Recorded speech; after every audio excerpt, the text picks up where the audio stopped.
In today's video, I'm going to teach you how to hide an element or section in Hostinger Website Builder. If you want to control what your visitors see on different devices, Hostinger makes this very simple. Hiding a section can be useful when you want something to appear on desktop but not on mobile, or the other way around.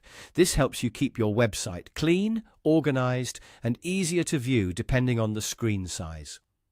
To get started, open your Hostinger account and sign in. Once you're inside your dashboard, look for your website list and click on Website for the site you want to edit. This will take you to the management area for that website, where you can access the builder and make changes. Next, click Edit Website. This opens the Hostinger Website Builder, where you can visually update your pages. Give it a moment to load fully so you can clearly see all of your sections and elements before making any changes. Now, go to the specific section or element that you want to hide. Click directly on that part of the page so its editing options appear. Make sure you've selected the correct section before moving on, especially if there are several similar blocks on the page. Once the section is selected, look for the eye icon.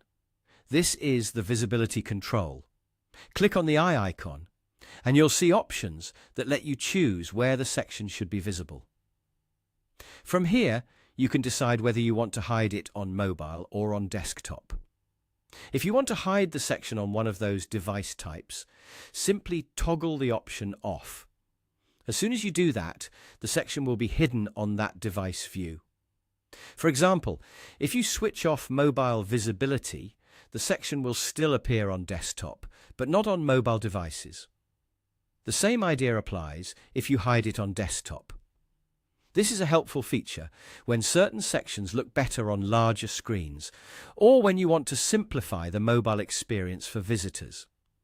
Just remember that hiding a section on one device does not delete it. It only changes where it is displayed. After making the change, it's a good idea to preview your website in both desktop and mobile view to confirm everything looks the way you want. That way, you can make sure the hidden section is behaving correctly before finishing up. And that's how to hide an element or section in Hostinger Website Builder.